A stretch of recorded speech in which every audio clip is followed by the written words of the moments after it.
KJA Global Channel, The Political System and Me.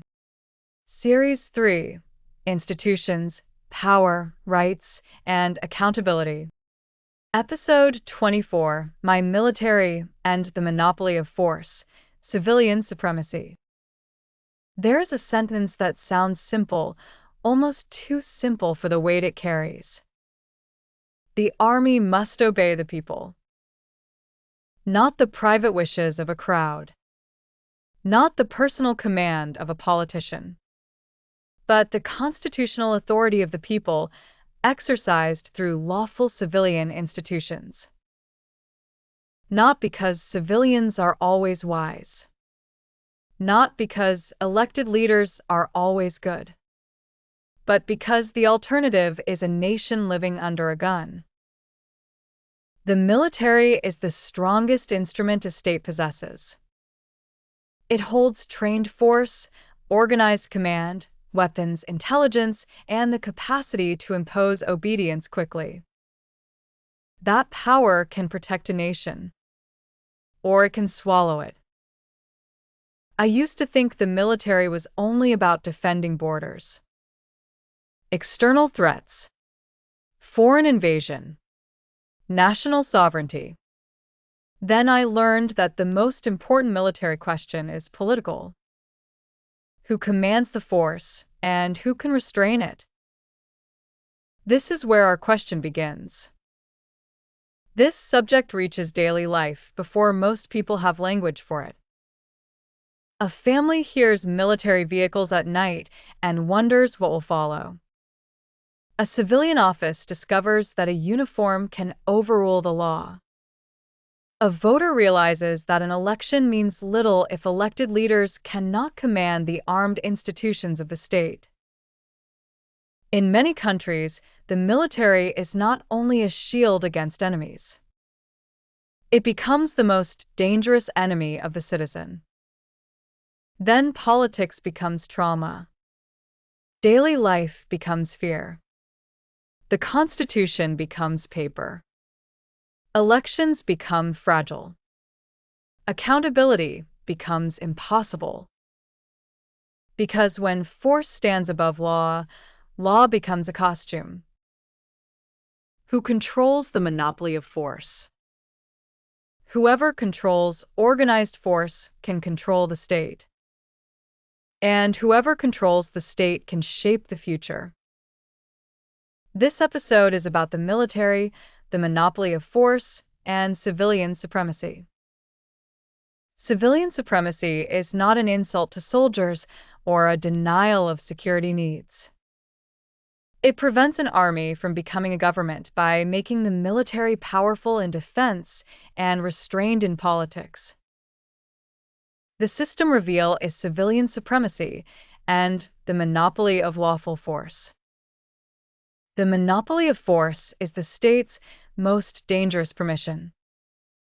It must serve, never rule. In plain language, the hidden mechanism is civilian supremacy and the monopoly of lawful force. Lawful force is not the private property of the military. It belongs to the constitutional order. It must be authorized by law, directed by legitimate civilian authority, used for a defined public purpose, and reviewed outside the chain of command. In a free society, force serves law. In a captive society, law serves force. Militaries commonly enter politics by 3 roads. First, the coup. Force removes or suspends civilian government. Second, creeping control. Civilian institutions remain visible, but the military controls security, appointments, budgets, intelligence, or key decisions behind the scenes. Third, constitutional capture. Military power is protected through reserved offices, immunity, autonomous budgets, unelected representation, emergency authority, or veto power over reform. The military does not need to run every ministry directly to dominate politics. If civilians cannot command force, supervise policy, control the budget, and investigate abuse, they do not truly govern. Civilian supremacy is the protective wall between national defense and national captivity. It requires competent civilian leadership. A civilian-led defense ministry must be real, informed, and empowered, not symbolic. Civilians need expertise in strategy, finance, personnel, intelligence oversight, law, and emergency planning. It also requires a professional military identity. Soldiers must defend the constitutional order, not a party, leader, ideology, ethnicity, or private institutional interest. Military education should teach lawful command, civilian supremacy, political neutrality, human rights, civilian protection, and responsibility for abuse. Obedience is necessary in military organization. But obedience is not unlimited. Discipline includes the duty to follow lawful orders and the responsibility not to carry out clearly unlawful ones. The military must not replace police in ordinary civilian law enforcement. Exceptional domestic deployment must be legally authorized, limited in purpose and time, subject to civilian command, recorded, reviewed, and ended when the exceptional need ends. A real emergency does not erase law. It increases the need for narrow authority, legislative review, judicial access, public records, and time limits. Military economic power also matters. Control of businesses, resources, procurement, or hidden revenue can turn financial autonomy into political autonomy. Civilian control, therefore, requires transparent budgets, independent audit, and separation from private economic interests. To understand the military and the monopoly of force, follow the rights chain. Right or legitimate interest. Law or constitutional rule. Responsible institution. Complaint or review. Hearing and evidence. Remedy. Enforcement. Right or legitimate interest asks, what is at stake? National defense, democratic government, civilian life, liberty, or protection from arbitrary force. Law or constitutional rule asks, what authorizes the action? Who may deploy force, for what purpose, under what limits, reporting duties, and time period? Responsible institution asks, which civilian office holds command responsibility? Which commander must implement the lawful order? Which legislature, court, auditor, inspector, or independent body must supervise it? Complaint or review asks, where can an unlawful deployment, detention, procurement decision, civilian injury, or abuse of command be challenged? Is the process independent, accessible, safe, and outside the accused unit's control? Hearing and evidence asks, what record should exist? Authorization, command logs, detention and casualty records, procurement files, testimony, and reasons for the decision. Remedy asks, what can repair the harm? Release, compensation, care, restored rights, corrected records, reform, or prosecution where evidence supports it. Enforcement asks, who can compel compliance when an armed institution resists? Can civilian authorities control appointments, deployment, budget, and discipline? Can courts and investigators reach senior command? A broken outcome may begin far upstream. The visible harm may be an unlawful arrest, a civilian death, an emergency that never ends, an opaque contract, or an election conducted under armed intimidation. The deeper failure may be military autonomy in the Constitution, a weak civilian ministry, a hidden order, a captured court, an inaccessible complaint process, or an unenforced remedy. The rights chain prevents us from reducing a system failure to one personality. It identifies where authority, law, capacity, evidence, review, remedy, or enforcement stopped working. When citizens and professionals locate that break, criticism becomes more accurate and reform becomes more practical. For this episode, the principal mechanism is civilian supremacy and the monopoly of lawful force. The production graphic must make every link readable on a phone screen and label country-specific or proposed arrangements honestly. Under dictatorship, military power is shaped by concentrated command. Information is restricted. Institutions answer upward. The armed forces may protect the regime rather than the public. Secrecy, immunity, military courts, and emergency rules may shield abuse. Challenge may carry personal risk.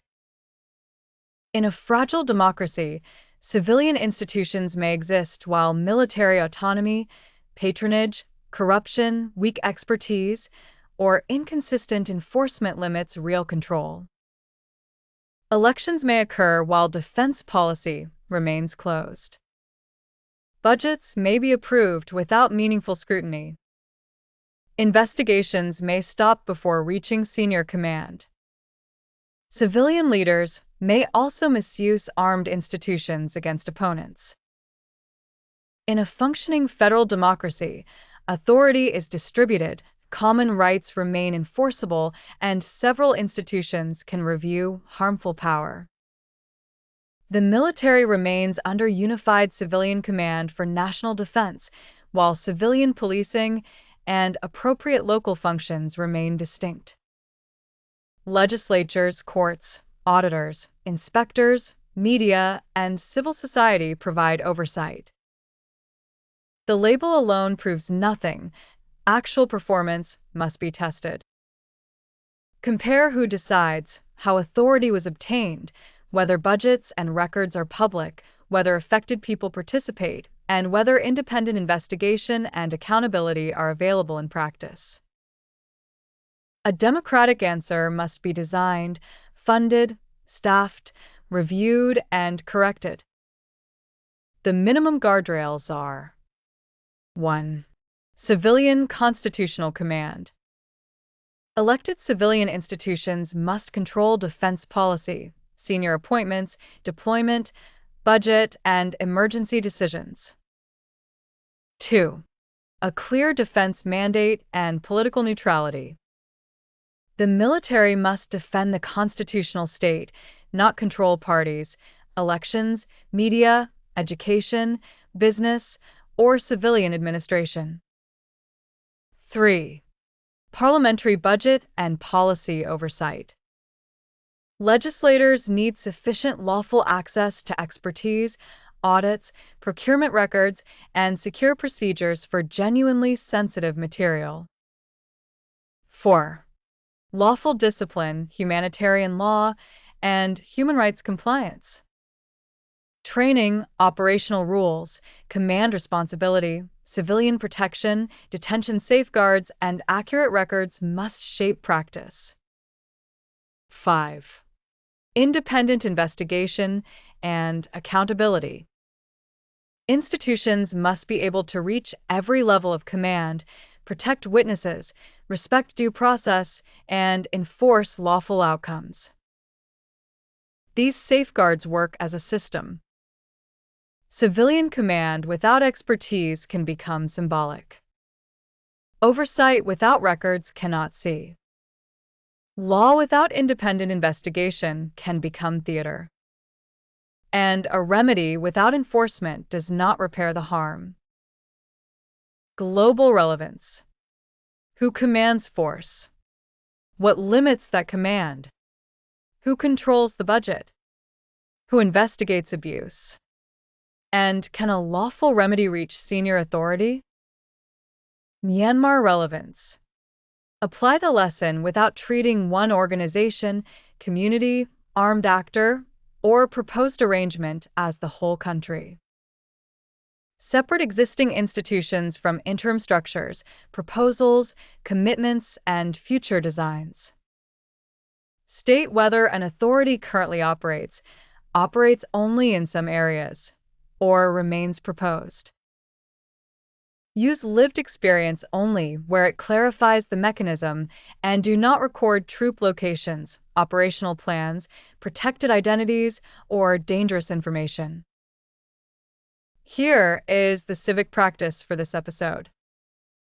See and ask. Ask how the gun has shaped the politics, fear, expectations, or silence around you.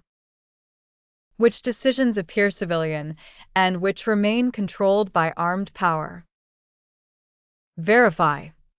Examine constitutional and legal rules governing civilian authority, defense institutions, emergency powers, deployment, budget oversight, and accountability. Distinguish the written rule from actual practice. ACT. Draw the civilian authority chain over defense and security institutions. Identify who sets policy, authorizes deployment, controls finance, issues lawful commands, records action, investigates abuse, and enforces a remedy. Keep sensitive operational information and identities protected. Review. Record whether you can name the responsible institution, evidence, safeguard, or remedy, and one safe next step. Where public action is unsafe, complete the exercise privately and preserve no identifying information. When defense protects the border, not controls the ballot. When strength is disciplined by law. When security is a shield, not a throne. The military can serve with honor without ruling. It must be strong enough to defend the nation and restrained enough never to dominate it. That restraint is not weakness. It is the highest form of national discipline. In the next chapter, we move from the military's relationship with the state to the constitutional architecture that prevents domination. Because force is one way tyranny rules. Legal capture is another. The principle to carry forward is this. The monopoly of force is the state's most dangerous permission. It must serve, never rule. Ask yourself, what part of civilian supremacy over military force have I treated as normal even though it should be visible, answerable, and correctable? Power must be restrained, distributed, and answerable. Force must remain lawful, professional, and subordinate to civilian authority. In the next episode, we continue with my Constitution and separation of powers, the architecture of freedom. Continue the playlist, use the worksheet, and keep the practice safe, truthful, and disciplined. The system shapes our lives. Our participation shapes the system. Subscribe. Learn. Participate. Shape the future. KJA. Knowledge justifies authority.